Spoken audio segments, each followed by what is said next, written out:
சகோதர சகோதரிகளே, அல்லாஹ்வின் நல்லடியார்களே, அஸ்ஸலாமு அலைக்கும் வரஹ்மத்துல்லாஹி வபரகாத்துஹு. அல்ஹம்துலில்லா. அல்லாஹும்ம ஸல்லி அலா முஹம்மதின் வாலா ஆலி முஹம்மதின் வபாரிக் வசல்லிம்.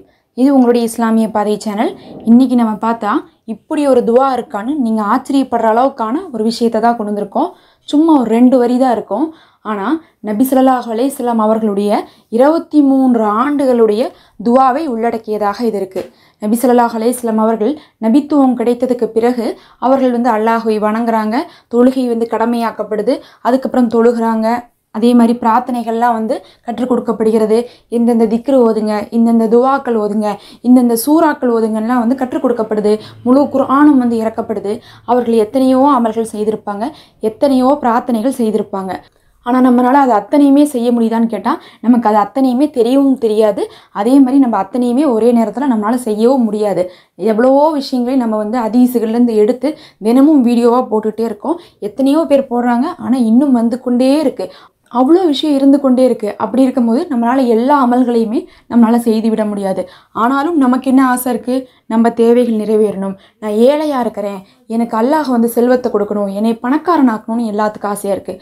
என்னுடைய குழந்தைகள் படிக்க மாட்டேங்கிறாங்க, என்னுடைய குழந்தைகள் படிக்கணும்ன்ட்டு சொல்லி எல்லாருடைய தாய்மார்களுக்கும் ஆசை இருக்குது. அதே மாதிரி எனக்கு ஒரு சொந்த வீடு இல்லை, எனக்கு ஒரு சொந்த வீட்டை அல்லாஹ் ஏற்படுத்தி கொடுக்க மாட்டானான்னு நமக்கு ஒரு ஆசை இருக்குது. அந்த மாதிரி நம்மள்ட்ட இது இல்லை அது இல்லைன்னு சொல்லிட்டு இதெல்லாம் எப்போ கிடைக்கும் அப்படிங்கக்கூடிய தேவைகளோடவே நம்ம என்ன பண்ணுறோம்? ஒவ்வொரு அமல்களையும் செய்து கொண்டே இருக்கிறோம். இதில் பலன் கிடச்சிடாதா, அதில் பலன் கிடச்சிடாதா அப்படின்னு சொல்லிட்டு எதிர்பார்த்துட்டே இருக்கோம். அதுலேயும் கடனுக்காக நம்ம எத்தனையோ துவாக்கள் திக்ருகள் எல்லாம் ஓதுறோம். இல்லை, நீங்கள் இதை ஓதுங்க, இதை எல்லாத்துக்கும் சேர்த்தி. ஏன்னா இது ஒன்றுலேயே பார்த்தீங்கன்னா நபி ஸல்லல்லாஹு அலைஹி வஸல்லம் அவர்கள் 23 ஆண்டுகளாக பகலிலும் இரவிலும் ஒவ்வொரு நேரத்திலும் என்னெல்லாம் கேட்டாங்களோ அது எல்லாமே இதில் அடங்கிடும்னு சொல்லலாம். எல்லாமேன்னு சொல்லும் போது அவர்கள் ஆயிரக்கணக்கான விஷயங்களே ஓதியிருப்பாங்க, ஆயிரக்கணக்கான விஷயத்தை கேட்டிருப்பாங்க. ஒவ்வொரு காலகட்டத்துக்கும் ஒவ்வொன்றையும் அவங்க பின்பற்றியிருப்பாங்க. நம்ம பார்த்தோம்னா பத்ர் காலத்தில் நபி ஸல்லல்லாஹு அலைஹி வஸல்லம் அவர்கள் இந்த ஒரு விஷயத்தை ஓதுனாங்க, காலையில் தஹஜ்ஜுதில் இந்த ஒரு விஷயத்தை ஓதுனாங்க. அதே மாதிரி தான் ஒவ்வொரு நேரத்துக்கும் இதை இந்தந்த நேரத்தில் ஓதுனாங்கன்னு சொல்லிட்டு நிறைய வரும். அதுலேயும் ஒவ்வொரு காரியத்துக்கும் ஒவ்வொரு தேவைக்கும் பொருந்தான மாதிரியான துவாக்களை தான் அவங்க ஓதிருப்பாங்க. ஆனால் நம்மளால் அத்தனையும் ஓத முடியாது. அதுக்கு தான் நம்ம இதை ஓதுனோம்னா அது அத்தனையுமே இதில் உள்ளடங்கும். ஏன்னா இதனுடைய அர்த்தமே என்னன்னு பார்த்தா நபி ஸல்லல்லாஹு அலைஹி வஸல்லம் அவர்கள் 23 வருடமாக கேட்ட எல்லா துவாவையும் எனக்கும் நீ என்ன பண்ணு, நான் கேட்டதாக கபூல் செய்து கொடு அப்படின்னு சொல்லிட்டு நம்ம கேட்கக்கூடிய துவாவாக இருக்குது. அப்போ நீங்கள் சொல்லுங்கள், அவங்க 23 வருடமாக எவ்வளவோ விஷயங்களையும் நபி ஸல்லல்லாஹு அலைஹி வஸல்லம் அவர்கள் ஒவ்வொரு காலகட்டத்திலையும் ஓதியிருப்பாங்க. இது அந்த ஒரு தேவைக்கு மட்டும் நம்ம ஓதக்கூடியது கிடையாது.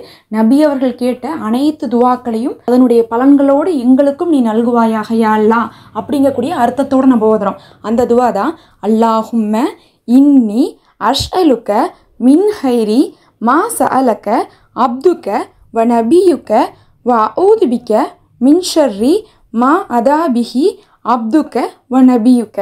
இதில் எப்படி சொல்கிறோன்னு பாருங்கள். அல்லாஹும்ம, யா அல்லாஹ், இன்னி அஷ்அலுக்க, நான் உன்னிடத்தில் கேட்கிறேன், மின் ஹைரி மா சஅலக, உன்னுடைய நபி ஸல்லல்லாஹு அலைஹி வஸல்லம் அவர்கள், அப்துக வ நபியுக்க, அதாவது உன்னுடைய நபி ஸல்லல்லாஹு அலைஹி வஸல்லம் அவர்கள் என்னெல்லாம் நல்லதெல்லாம் உன்னிடத்துல கேட்டாங்களோ அத்தனை நல்லதையும் நானும் கேட்குறேன் யா அல்லாஹ் அப்படின்னு நம்ம சொல்கிறோம். அத்தனை நல்லதுன்னா அவர்கள் என்னென்ன நல்லது கேட்டிருக்காங்க? அவர்கள் எதிரிகளுக்கு எதிராக வெற்றியை கேட்டாங்க, ஈமானில் உறுதியாக இருக்கணும்னு கேட்டாங்க, முழு ஆரோக்கியத்தை கேட்டாங்க, நல்ல ஒரு தெளிவையும் அழகையும் கேட்டிருக்காங்க. அதே மாதிரி நல்ல ஒரு இறை பக்தியை கேட்டிருக்காங்க. குர்ஆனையெல்லாம் ஓதும் போது, குர்ஆன்லாம் இறக்கப்படும் போது எனக்கு மனப்பாடம் ஆகணும் அப்படிங்கிறதுக்காக ஞானத்தை கேட்டிருக்காங்க. இன்னும் தீனுடைய விஷயத்தில் நிறைய விஷயத்தை கேட்டிருக்காங்க, பொறுமையை கேட்டிருக்காங்க, நல்ல வாழ்க்கையை கேட்டிருக்காங்க, இம்மைக்கு தேவையான அனைத்தையும் கேட்டிருக்காங்க, மறுமையிலையும் என்ன கேட்டிருக்காங்க? உயர்ந்த ஜன்னத்துல் ஃபிர்தௌஸ் கேட்டிருக்காங்க. இன்னும் அவர்களுக்கு வாக்களிக்கப்பட்ட அந்த சொர்க்கத்தை கேட்டிருக்காங்கன்னு சொல்லிட்டு எத்தனையோ விஷயத்தை கேட்டிருக்காங்க. அப்போ நபி ஸல்லல்லாஹு அலைஹி வஸல்லம் அவர்கள் கேட்ட எல்லா நல்லதையும் நான் கேட்குறேன்னு நம்ம கேட்கும் போது நமக்கு என்னென்னலாம் நம்ம வாழ்க்கையில் அந்த நல்லதெல்லாம் குறைவாக இருக்கோ அத்தனையும் நமக்கு கிடைக்கும். நம்மள்கிட்ட அவர்கள் அளவுக்கு ஈமான் இல்லை, அந்த அளவுக்கான தக்வா இல்லை, அந்த அளவுக்கு நம்ம இடத்துல பொறுமை இல்லை, அந்த அளவுக்கு நம்ம இபாதத்தை ஒழுங்காக செய்கிறதில்ல. அவ்வளோ இபாதத்தை ஒழுங்காக செய்யக்கூடிய அவர்களே உனக்கு விருப்பமான இபாதத்துக்களை செய்யக்கூடியவனாகவும் இன்னும் நீ ஏற்றுக்கொள்ளத்தக்க மாதிரியான இபாதத்தை நான் செய்யக்கூடியவனாகவும் இருக்கணும்னு சொல்லி நபி ஸல்லல்லாஹு அலைஹி வஸல்லம் அவர்கள் துவா செய்திருக்காங்க. அந்த மாதிரி நபி அவர்கள் துவா கேட்ட அனைத்து நல்லதையுமே நம்ம உள்ளடக்கிடலாம். இதை நீங்கள் உங்களுக்காக ஓதுனாலும் உங்களுக்கு, உங்கள் குழந்தைகளுக்கு, உங்கள் குடும்பத்தில் இருக்கவங்களுக்குன்னு சொல்லிட்டு யார் யாருக்கெல்லாம் என்னென்ன நல்லது வேணுமோ அத்தனை நல்லதுமே இது பெற்றுத்தரும். ஏன்னா நபி ஸல்லல்லாஹு அலைஹி வஸல்லம் அவர்கள் தனக்கும் தன்னுடைய குழந்தைகளுக்கும் மனைவி மக்களுக்குன்னு சொல்லிட்டு அனைவருக்குமே ஓதியிருக்காங்க. எல்லாருக்குமே தீனுடைய விஷயத்திலையும் துன்யாவுடைய விஷயத்திலையும் சிறந்ததை கேட்டிருக்காங்க. அத்தனை நல்லதையும் நானும் கேட்குறேன் யா அல்லான்னு கேட்டுட்டு கடைசியில் என்னது மின் ஷர்ரி மா அதாபிஹி அப்துக்க வ நபியுக்க. அதே மாதிரி நபி ஸல்லல்லாஹு அலைஹி வஸல்லம் அவர்கள் என்னென்ன தீமையானதை விட்டெல்லாம் பாதுகாவல் கேட்டாங்களோ, என்னென்ன வேதனைகளை விட்டெல்லாம் பாதுகாவல் கேட்டாங்களோ அத்தனையிலேருந்து எங்களுக்கும் நீ பாதுகாவல் தான் அப்படின்னு கேட்குறோம். என்னென்ன தீமையானதுலேருந்து பாதுகாப்பு கேட்டிருக்காங்க? ஷைத்தானை விட்டு பாதுகாப்பு கேட்டிருக்காங்க, ஜின்னை விட்டு பாதுகாப்பு கேட்டிருக்காங்க, மனிதர்களுடைய தீமையான அந்த கந்திஷ்டிலேருந்து பாதுகாப்பு கேட்டிருக்காங்க, பொறாமைப்படுறதுலேருந்து பாதுகாப்பு கேட்டிருக்காங்க, ஹராமான விஷயத்துலேருந்து பாதுகாப்பு கேட்டிருக்காங்க, நம்மளுடைய மனோ இச்சைகள்லாம் வருதுல்ல அதுலேருந்து பாதுகாப்பு கேட்டிருக்காங்க, வழி தவறி போகக்கூடாது, பொறுமையை இழக்கக்கூடாதுன்னு சொல்லிட்டு நம்மள்ட்ட என்னென்ன கெட்ட குணங்கள்லாம் இருக்கும் அது எல்லாத்தையுமே விட்டு நபி ஸல்லல்லாஹு அலைஹி வஸல்லம் அவர்கள் பாதுகாப்பு கேட்டிருக்காங்க. அப்போ அதனுடைய பாதுகாப்பும் நமக்கு கிடைக்கும். அதே மாதிரி வேதனைகளை விட்டு பாதுகாப்பு கேட்டிருக்காங்க. என்னென்ன வேதனைகள்?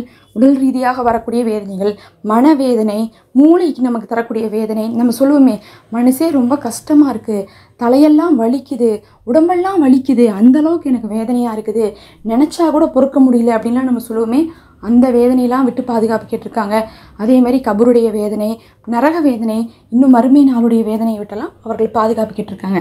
அப்போ ஒரே துவால நபி அவர்கள் 23 வருடமாக கேட்ட எல்லா நல்லதையும் எனக்கும் என்னுடைய குடும்பத்துக்கும் கொடுன்னு நம்ம கேட்டுட்டு அதுக்கப்புறம் அவர்கள் எந்த தீமையை விட்டெல்லாம் தூரமாக்கி கொண்டாங்களோ அதை விட்டும் எங்களை தீமையிலிருந்து தூரமாக்கி கொடுத்து எங்களுடைய தேவைகளை பூர்த்தி செய்து எங்களை வேதனையிலேருந்து காப்பாற்றுன்னு நம்ம சொல்கிறோம்.